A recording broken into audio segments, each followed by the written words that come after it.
Sabuwar jaruman nan taku wato Momi Gombe ta sake sakin sababbin hotunanta a shafukanta na Instagram. 'Yan uwa masoya tashar mujallar Tsakar Gida TV, ku shirya za mu kai ku ga hotuna.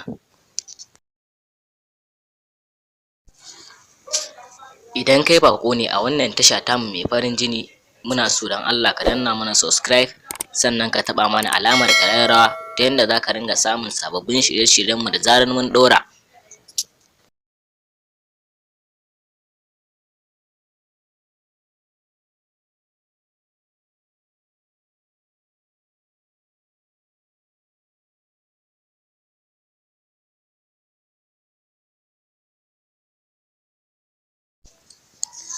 Idan kai baƙo ne a wannan tasha tamu mai farin jini, muna so ka danna mana subscribe, kana ka taɓa mana alamar ƙararrawa